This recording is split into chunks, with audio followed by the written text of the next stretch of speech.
اعوذ باللہ من الشیطان الرجیم بسم اللہ الرحمن الرحیم۔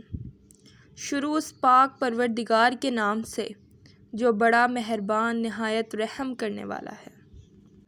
رمضان المبارک کا مہینہ یہ وہ مہینہ ہے جس میں رحمتیں، برکتیں، نور ہر طرف چھا جاتا ہے، شیطان جگڑ دیے جاتے ہیں، جنت کے سارے دروازے کھول دیے جاتے ہیں، جہنم کے سارے دروازے بند کر دیے جاتے ہیں۔ اس مبارک مہینے کی کیا شان بیان ہو۔ یہ وہ مہینہ ہے کہ جس میں قرآن پاک مکمل ہوا۔ یہ وہ مہینہ ہے جس میں حضرت امام حسن جیسی عظیم شخصیات کی ولادت ہوئی۔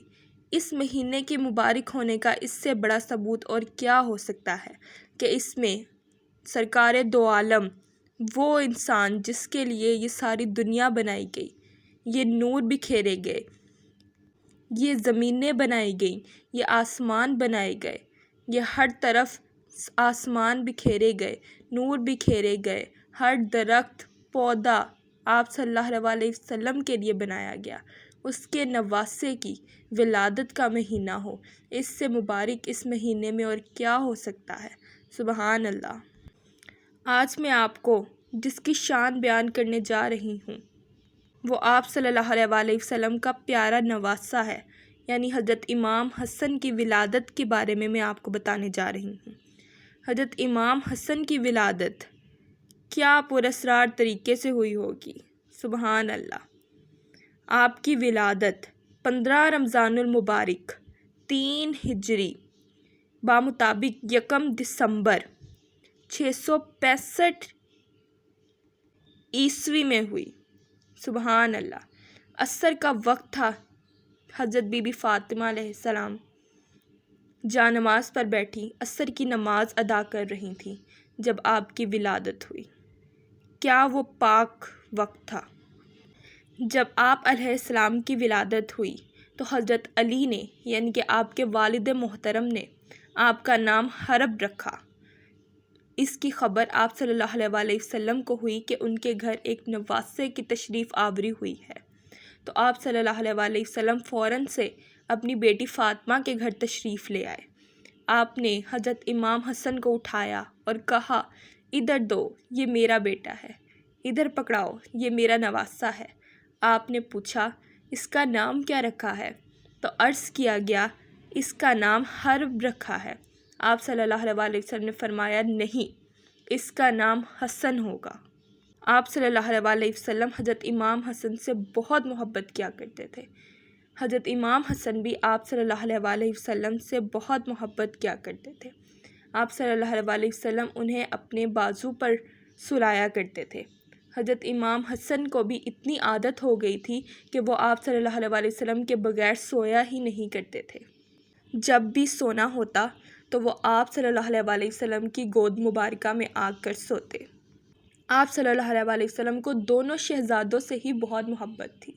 دونوں شہزادے بھی جنت کے سردار۔ صرف 3 لوگ ہیں جنہوں نے آپ صلی اللہ علیہ وسلم کی پشت کی سواری کی ہے، اور 2 ان میں سے آپ صلی اللہ علیہ وسلم کے شہزادے ہیں اور تیسری آپ صلی اللہ علیہ وسلم کی نواسی ہے۔ ایک بار حضرت جابر بن عبداللہ آپ صلی اللہ علیہ وسلم کے پاس تشریف لائے تو کیا دیکھتے ہیں کہ آپ صلی اللہ علیہ وسلم گھٹنے اور ہاتھ نیچے ٹیکے ہوئے ہیں، اور حضرت امام حسن اور حضرت امام حسین دونوں آپ صلی اللہ علیہ وسلم کی پشت پر سوار ہیں، اور آپ صلی اللہ علیہ وسلم گول گول چکر لگا رہے ہیں اور ان سے پوچھتے ہیں کہ بتاؤ تمہارا اونٹ کیسا ہے۔ سبحان اللہ۔ آپ صلی اللہ علیہ وسلم کو دونوں شہزادوں سے ہی بہت محبت تھی۔ حضرت حسن ہوں یا حضرت حسین، آپ صلی اللہ علیہ وسلم دونوں سے ہی بہت محبت کیا کرتے تھے۔ آپ صلی اللہ علیہ وسلم کے پہلے نواسے کی تشریف آوری ہو چکی تھی۔ اس سے مدینہ والوں کو، یا وہ لوگ جو کفار مکہ تھے، یا وہ لوگ جو آپ صلی اللہ علیہ وسلم کے خلاف تھے، ان سب کے خلاف ایک اور قدم بڑھا۔ یعنی وہ لوگ کہتے تھے کہ اے رسول، اگر تو نے اللہ کی پیغمبری کا دعویٰ تو کر دیا ہے تو دیکھ تیری نسل کسی بھی طرح سے آگے نہیں بڑھ رہی، لیکن جب نواسہ رسول صلی اللہ علیہ وآلہ وسلم تشریف لے آئے تو اس سے یہ بات غلط ثابت ہو گئی اور آپ صلی اللہ علیہ وآلہ وسلم کی نسل ان کی بیٹی سے آگے بڑھی۔ آپ صلی اللہ علیہ وآلہ وسلم فرمایا کرتے تھے کہ حسن میرا بیٹا ہے جبکہ حسین علی کا بیٹا ہے، کیونکہ حسن علیہ السلام سر سے لے کر کمر تک بالکل نبی کریم صلی اللہ علیہ وآلہ وسلم جیسے تھے، اور کمر سے لے کر پاؤں تک بالکل اپنے والد محترم جیسے تھے۔ اسی طرح حضرت امام حسین بالکل الٹ، یعنی کہ وہ سر سے لے کر کمر تک بالکل اپنے والد محترم جیسے تھے، اور کمر سے لے کر پاؤں تک بالکل اپنے نانا رسول پاک صلی اللہ علیہ وآلہ وسلم کے جیسے تھے۔ آپ صلی اللہ علیہ وآلہ وسلم کی ان سے محبت کے بارے میں آپ کو اور کیا بتاؤں کہ ایک بار آپ صلی اللہ علیہ وآلہ وسلم نماز کی امامت کروا رہے تھے، اور جب آپ صلی اللہ علیہ وآلہ وسلم سجدے میں گئے تو حضرت امام حسن آپ صلی اللہ علیہ وسلم کی پشت پر سوار ہو گئے، تو آپ صلی اللہ علیہ وآلہ وسلم نے اپنا سجدہ لمبا کر دیا۔ جو پیچھے لوگ آپ صلی اللہ علیہ وسلم کی نماز پڑھ رہے تھے انہیں لگا کہ آپ صلی اللہ علیہ وسلم وصال فرما گئے ہیں، تو آگے والی صف میں سے کسی ایک نے سر اٹھا کر دیکھا تو حضرت امام حسن اور حضرت امام حسین دونوں آپ صلی اللہ علیہ وسلم کی پشت پر بیٹھے ہوئے تھے، اور آپ صلی اللہ علیہ وسلم سجدہ لمبا کرتے جا رہے تھے۔ کسی ایک انسان نے آگے بڑھ کر انہیں ہٹانے کی کوشش کی۔ جب آپ صلی اللہ علیہ وسلم نے اپنے بغلوں میں سے دیکھا کہ کوئی ہاتھ آگے بڑھ رہا ہے حضرت امام حسن کو اتارنے کے لیے، تو آپ صلی اللہ علیہ وسلم نے اپنے ہاتھ سے انہیں منع کا اشارہ کر دیا۔ آپ صلی اللہ علیہ وسلم تب تک سجدے سے نہیں اٹھے جب تک حضرت امام حسن اور حضرت امام حسین خود ان کی پشت پر سے نہیں اتر گئے۔ آپ صلی اللہ علیہ وآلہ وسلم حضرت امام حسن اور امام حسین سے بہت محبت کرتے تھے۔ عربوں میں بالکل بھی رواج نہیں تھا کہ بچوں سے محبت کی جائے یا ان کو گود میں اٹھایا جائے۔ ایک بار آپ صلی اللہ علیہ وسلم اندر تھے، اور اندر سے جب باہر تشریف لائے تو آپ صلی اللہ علیہ وسلم نے ایک سائڈ پر حضرت امام حسن کو اٹھایا ہوا اور دوسری طرف حضرت امام حسین کو، جبکہ عربوں میں یہ معیوب سمجھا جاتا تھا، تو سب لوگ آپ صلی اللہ علیہ وسلم کو دیکھ کر طرح طرح کی باتیں کرنے لگے۔ تو آپ صلی اللہ علیہ وسلم نے فرمایا کہ میں ان سے محبت کرتا ہوں، اے اللہ تو بھی ان سے محبت کر۔ اور آپ صلی اللہ علیہ وسلم نے فرمایا اے لوگوں، تم حسن حسین سے محبت کرو، جو ان سے محبت کرے گا وہ مجھ سے محبت کرے گا، اور جو مجھ سے محبت کرے گا وہ اللہ سے محبت کرے گا۔ حضرت امام حسن ہوں یا حضرت امام حسین، حضرت بی بی فاطمہ ہوں یا حضرت علی رضی اللہ تعالیٰ عنہ، حضرت زینب ہوں یا کوئی بھی اور آپ صلی اللہ علیہ وسلم سے تعلق رکھنے والی ذات، جتنی بھی ان کی تعریف بیان کی جائے، ان کی زندگی سے رہنمائی لی جائے، اتنی ہی کم ہے۔ مختصر یہ کہ آپ صلی اللہ علیہ وسلم حضرت امام حسن امام حسین دونوں سے بہت محبت کرتے تھے۔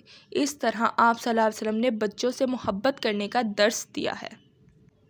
ایک بار آپ صلی اللہ علیہ وسلم حضرت امام حسن اور امام حسین کی کشتی کروا رہے تھے اور خود بھی اس پہ شامل تھے، تو آپ صلی اللہ علیہ وسلم دونوں کو بار بار شاباشی دے رہے تھے، لیکن ایک وقت آیا جب آپ صلی اللہ علیہ وسلم حضرت امام حسین کو شاباشی دینے لگے، تو حضرت بی بی فاطمہ آپ کے پاس آئیں اور کہنے لگیں کہ یا رسول اللہ، امام حسن کو شاباش کیوں نہیں دے رہے؟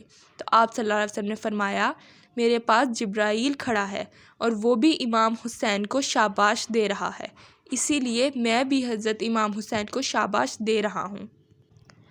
تو ہم اس بات سے اندازہ لگا سکتے ہیں کہ وہ ذات، وہ شان والی ہستی کتنی بلند ہوگی کہ جن کی کشتیوں میں حضرت جبرائیل علیہ السلام اور سرکار دو عالم حضرت محمد صلی اللہ علیہ وسلم شامل تھے۔ انشاءاللہ پھر ملاقات ہوگی ہماری ایک نئے موضوع کے ساتھ، نئی اسلامی واقعات کے ساتھ، نئی اسلامی معلومات کے ساتھ۔ تب تک کے لیے اپنا بہت خیال رکھیے گا۔ رمضان المبارک کا مہینہ ہے، بڑھ چڑھ کر عبادات کریں، حصہ لیں ہر عبادت میں، اپنا صدقہ فطر وقت سے پہلے ادا کر دیں۔ اپنا بہت خیال رکھیں۔ اللہ حافظ۔